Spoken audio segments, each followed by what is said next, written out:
Hey, welcome to the Savvy Radio Show. This is my first time on the video. Well, you're listening to this on the podcast, but it's recorded video at the same time. That's what I'm doing today. You can see what I'm doing. I don't know if it makes any difference. But I got some cool questions. Someone sent me some questions, and I got a ton of them, and they're all loose, goosey notes everywhere, but I'm excited. So here we go. So you recently talked about banking on the radio show. Yes, thank you very much. Someone actually listens. He's like, what's the difference between a credit line and a guidance line? And I think I know the difference, but I would like to hear from the expert. Hey, thanks for calling me an expert. I'm really not an expert. Just experience. Number one, a guidance line is just like a fake idea of what they think they can loan to you. A credit line is that you are automatically underwritten and it's collateralized by an asset. So let's give you some fake numbers here. So it's an asset that's worth $100,000. You pledged, you collateralized. They have put a lien on that actual property, and you can borrow 80%. So basically, you have, if it's a debt-free asset, and you put it up as for a line of credit, you have $80,000 that, 80% or 75%, depending on what bank and who you're dealing with, you have $80,000 available on a line of credit. That's what that is. Now, what a guidance line is, to get that first credit line, you had to fill out documents, order an appraisal, and pay some fees, roughly around $900, $450 for the appraisal, but now you have access to this $80,000. So that's a line of credit, okay? It's collateralized. So you can't really sell that property or just quit, warranty deed it to somebody. You could sell it, but you got to get a release now. Now it's written on the title or the county assessor, the court documents, that you have a lien on the property. Now, the $80,000 may have not moved from the line of credit, but it's still held. So that's what a line of credit is. Now, a guidance line is they've done a global, like they looked at all your financials. You've given them the financial statements, not on a one-time cases, but it's a guidance line. So depending on your net worth and what the level of the bank you're dealing with, they say, hey, you're approved up to $200,000. That means maybe you had 4 or 5 or 10 houses, and 2 of them are paid off, or 5 of them are paid off, and your income to debt ratio is good, and you have a W-2, you may get a guidance line. And that guidance line is just like they've already underwritten you. They believe in what you're doing. You have some experience, and now we're going to basically give you $200,000 that you can maybe use. So it's maybe used later. It's not collateralized yet. Now you have this like credit card in the sky. And this guidance line is like, so what you do is that you go out and find a deal, and that deal is a good deal, and you fill out your application and you submit it onto your guidance line, and then they'll write it. This time, they don't have to go to the board of directors. If it's within that guidance line, you can get the money. And now that guidance line will debit down to like 100,000. Say if you borrow 100, it's down to 100. And now the one asset that you bought is just leveraged with that 100,000 of the original loan. Now here's the thing you need to be thinking of. Here's the key factors. Now, of course, this is just from experience. I didn't read anything about this. This is from me borrowing money. So you need to verify whatever I'm saying. It'd be helpful for you. But one thing you need to think about, don't think that a guidance line is a guarantee. And don't think a credit line is a guarantee either, or a line of credit. Because when the market changes, things happen. The guidance line will disappear quickly. If the market crashed and you got a divorce or something happened, they'll just close your guidance line. It's a terminology that's used within the banking system. Your line of credit, the same thing. Don't think your line of credit is solid. Yeah, it's collateralized on an asset, but in your document, when you signed it, when you collateralize this document, it says at any time they can call this up. So you got to be very careful in these tools, these tools to grow your net worth, your wealth. They're not edged in stone. They're not perfect.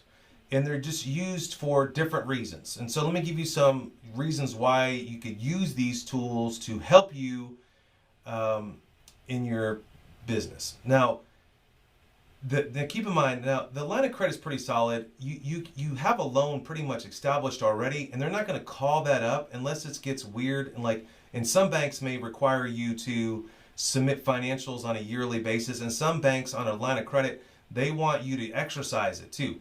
When you have a guidance line, it's kind of elusive. You don't really have to exercise it. So if this kind of a soft number they have in the sky that they know that they can loan you up to this amount without having board approval.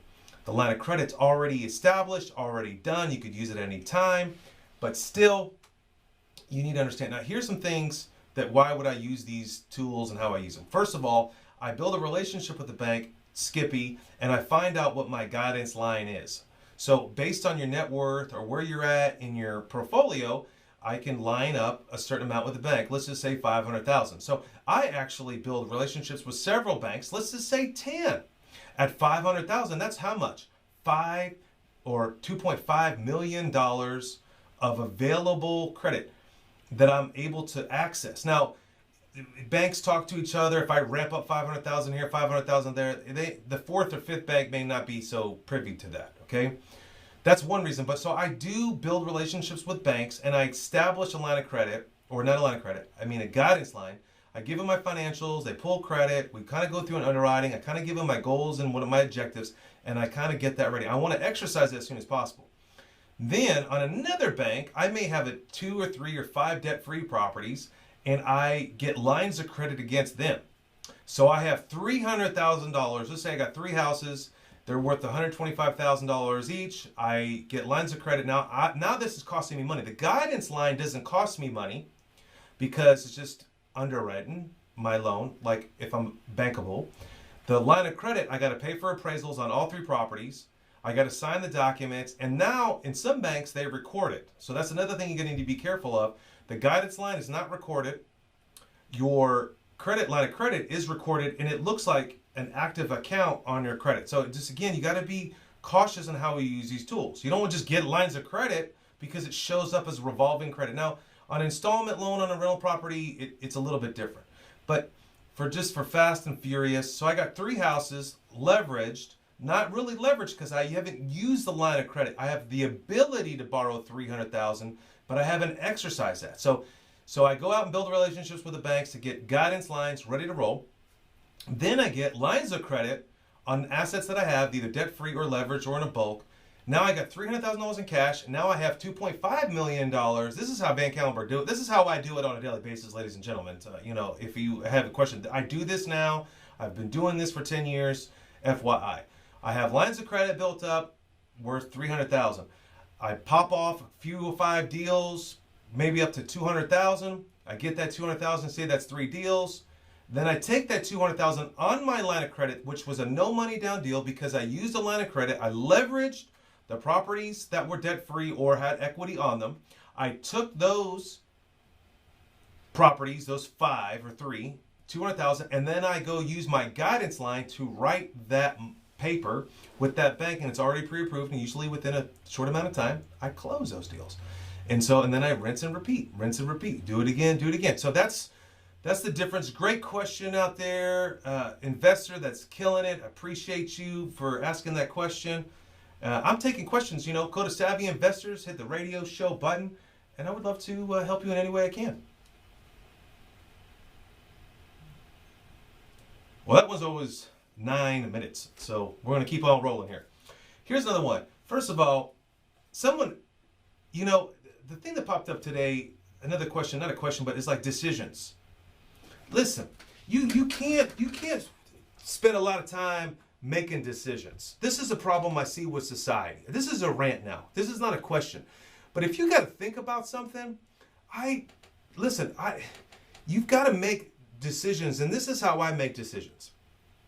What is the end result? And what is the risk? If you got to mess around looking up TV monitors, this just happened to me today. So I'm trying to ramp up the video. Hey, video, hey! Trying to hip it up. and we can't see what's going on, so we have to get a monitor. I can spend 3 hours on a decision, but I ask myself, what's the worst thing that could happen? I spend $80. See, the great thing about Amazon, I could return that mug, and I know sometimes it's free returns, but I know my worst case scenario is going to cost me to ship it back to them $7. So I can borrow Amazon's inventory, get a monitor delivered to my office, test it. If I don't like it, what's my risk? $10 and some 5 minutes to ship it back. That's the problem with society. You don't buy anything, you don't do anything. You shouldn't buy stuff to buy stuff. But the point is, you've got to learn to make a decision. It's a decision you may never know. I know this for a fact. When it was snowing and I don't want to go to this rock concert because I was working with this band, and I'm glad I did. Anytime you don't want to make a decision, that's when you should make a decision. And the thing that you don't want to do, you don't want to go make that phone call, or you don't want to go see that gal, or you don't want to see that prospect. That's a bad decision. Make the decision because you don't know what's going to happen. What's the worst thing that could happen? That you learn something? That you made a mistake so you can grow? Make decisions. Colin Powell said the problem with America is that we can't make decisions. Listen, my nickname, not on the Savvy office, at my old office, they called me Trigger. It drove me crazy because I'm willing to take risks, pull the trigger, and then figure it out later. That's how I put myself in a position. I set my goals and I pull the freaking trigger. And so, yeah, sometimes I booked hotel rooms and I got to get refunds, or sometimes I have to cancel something, but I'm making decisions that are going to better my life. Make decisions quicker, faster. You want to be an entrepreneur, you got to be fast, fluid. Hey, sometimes you got to make a decision, it's wrong. You can always say no, but you could say yes later. You don't want to say yes and then say no later because it just looks bad. Say no first and yes, but make a decision. Not making a decision is a decision. So that's the word of the day, make a decision. The second question point I got to tell you is your health. So I'm hanging out with this, I get another guy calls me. He's like, hey man, here's this question. I want to put this on out here. Oh, another question. Hey, I got a package of 8 houses with this bank.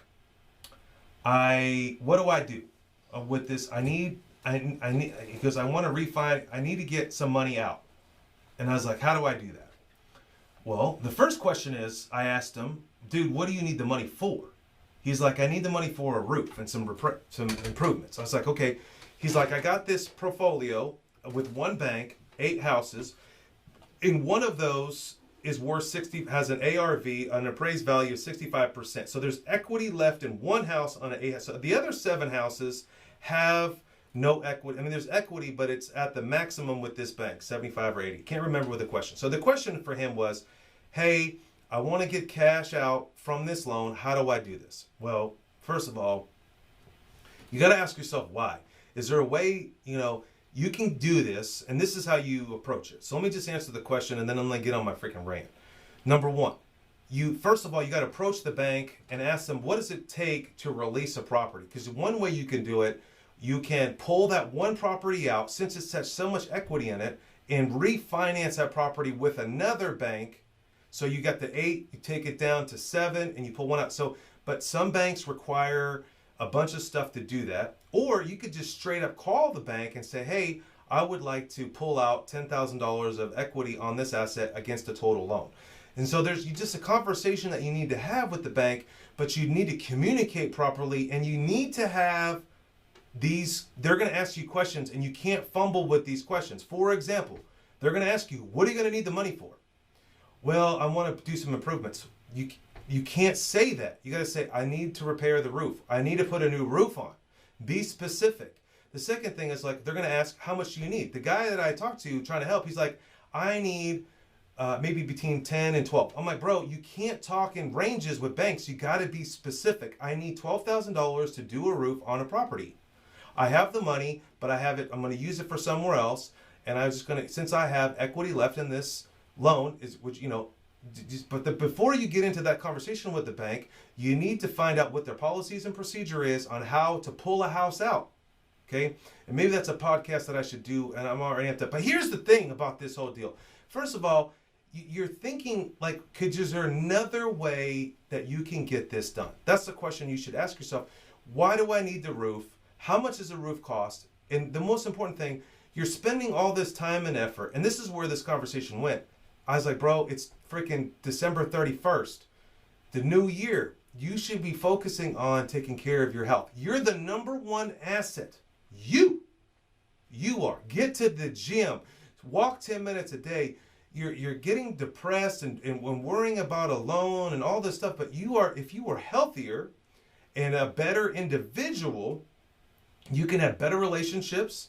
You will perform better. And you wouldn't be going backwards, or you'd be thinking more clearly. When we are overweight as people in general, we are sluggish. When we're overweight, we're not cognitive. We're not thinking properly. We got too much sugar in our bloodstream. Listen, I'm not a health guy, and I know this is a crazy thing, but I love this guy so much that he asked me that question, and the Lord spoke to me, and I was like, I just need to remind this dude, and I need to remind you, ladies and gentlemen, boys and girls around the world, your health is the most important thing. You can't, being a millionaire and dead tomorrow doesn't make any point. All right, here's another rant. Here we go. We're rolling down the road here. Role play. I'm trying to talk to this dude on this real estate investor wannabe guy, and he was on. I was listening to his phone call, and he's trying to close this gal, and she asked a very simple question: why do you want to do this deal? And he couldn't answer the question. Listen. You've got to start practicing role-playing ASAP Ricky. Find someone in your world that has the same interest in real estate and role-play.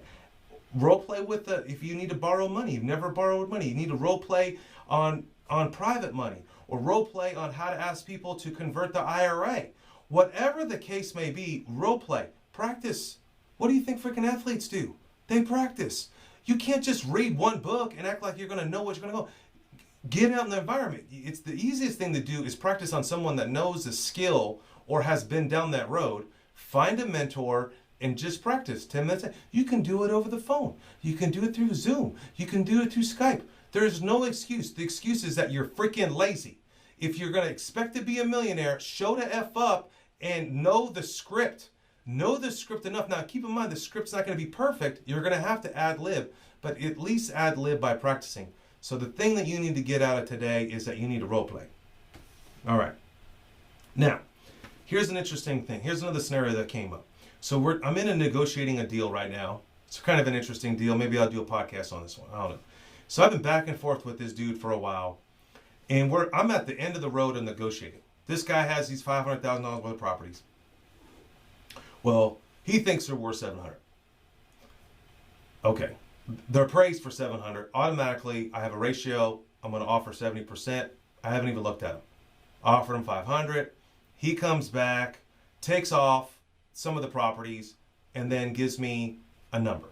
Okay. Now, here's the question, or here's the thought. How do you get someone from one perspective in negotiating on your page? Okay. So I asked this to a young hustler, savvy investor. He said, you give them the facts. I was like, man, that's a really good answer for somebody, just starting out in the game. We'll give you that one. That was a good one. Facts. Now, it's how you deliver the facts that really matters, but the facts. The interesting thing that was really cool is what I said was you got to walk them through the process. How do you get to that number? And so I said, my number is based on every property that I buy today, 2020. It requires $10,000 worth of instant infusion of cash. Every home that I've ever bought today has not come with free carpet or brand new carpet laid in the thing. So I'm usually pulling out carpet. I'm usually painting it. Doopy brown is not the color anymore. It's sexy gray. That's the color for today. Now, 5 years from now, that color is going to change. I was so mad when nobody liked beige anymore. I was like, beige and white. Dude, you're a fool if you paint a house that's beige on the outside. With white trim. It just doesn't work. There's always going to be a cost. So I had to walk this real estate investor through it. This investor he's a big investor. He's got several $1 million worth of property. He wants to chunk off about $1 million, actually about almost $2 million. He came across someone referred me. Thank you for the referral. I need to take care of that homie that referred this to me. But we're still way off on the prices. So the point is that you got to give them the facts. The reality is it's going to cost this much money to get it up to rentable rate. And so I just said a few things. So you've got to walk people through the process. So for example, you've never, let's give me an example. You going on a call, you did your marketing and it actually worked.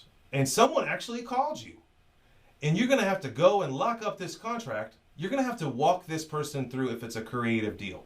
So for example, they've never done a subject to before. So you're going to have to be very patient and you're going to have to get all the questions organized and walk them through the process.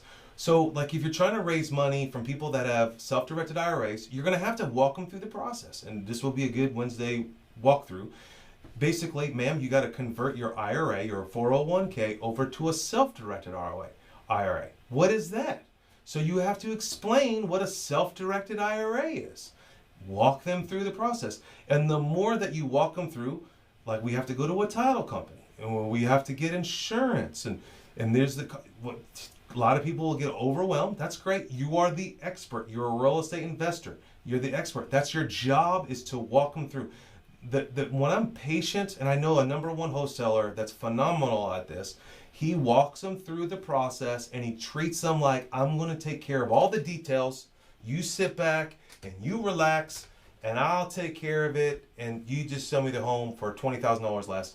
And the guy's phenomenal and he does it well. And I learned from him so much because I used to be that guy 10, 20 years ago. I got cash, I can close. That line works, but it doesn't work anymore. It kind of works on certain people, maybe desperate people, maybe distressed people. It works.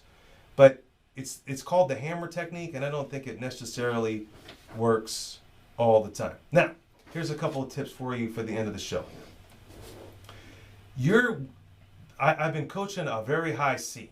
Now, I used to hate these punks because everything has to be perfect, or they can't move. Number 8 doesn't say, no, get to number 5. All right, listen, because number 8's not clear, so it throws your whole game off. Okay, listen.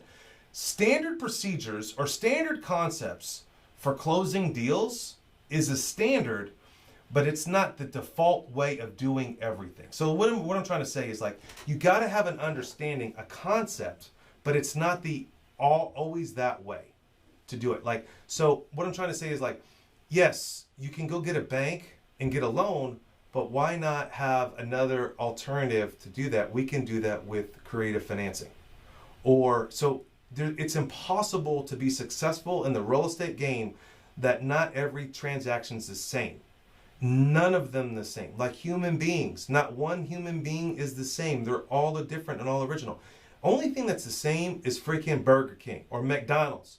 You can go to Tokyo tomorrow, and the Big Mac is going to taste like the other Big Mac. That's why they serve billions of people, right? But in real estate, you can have a general standard concepts of closing deals, but it's never going to be the same way. Everyone is a human, and everyone has in their own way of their life of doing it. And so I've seen a lot of high C people lose deals, lose money on the table because it did not fit in their matrix. It didn't fit in the way they do deals. Now, I am a real estate investor. I only buy certain deals now, but when I first started, I bought any deal. Or I bought any deal that was a no money down deal. But now I have tightened in my scope, and I won't deviate for certain things. I won't work past 3 o'clock. I won't compromise. But that's not the now. There's some times I'm gonna have to go look at a house at 5 o'clock if I know it's a solid deal. But but it's the standard concepts, but it's the way you deliver it would be a little bit different. There's difference in how you deliver the closing. Hopefully that makes sense. I lost the train of thought. All right, so now here's another thing I've learned from talking to this dude the other day. It's drove me crazy. Leaving money on the table. Now, the only reason why I know this one is because I used to be like this. You got to train yourself up so if you're mastering one area of real estate, which is what you should do, okay? It could be in the hood, it could be high-end homes, it could be lease options, it could be subject tos, it could be bank funding, creative finance, whatever the things that you want to master, and you should master something, okay? And I think you should master the basis. But you've got to have an idea of how it all works. And so I have this basis. And so my basis is wholesaling. To me, that's the bottom barrel. No offense to you wholesalers out there. Good luck. Here's the deal. But you need to have, do I wholesale? Absolutely. I've taken down an office building and wholesaled it, okay? And did a fine profit. Now, I tried to buy this office building, a law office, and I thought I was going to move my office in there, but my numbers did not work. It was way too bougie. I didn't want to be downtown.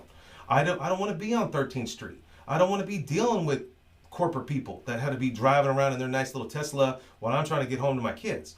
So I realized I tried to buy this asset, and at the same time I had another asset that I had under contract, the building that I'm sitting in, and I had to make a decision. But see, I turned to the basis, and the basis was wholesaling. See, some investors, young or high C investors, will just walk away. It doesn't fit in my matrix. No, it does fit in your matrix. Never leave money on the table. If you spent this time and energy, bought these courses, read this, listened to this podcast, you have invested into your career, you should get paid. Amen. You should get paid. Now, how do you get paid? There's several ways you can get paid. You can wholesale. You could subject to it. You could do a lease option. You could do options. You could do percentages.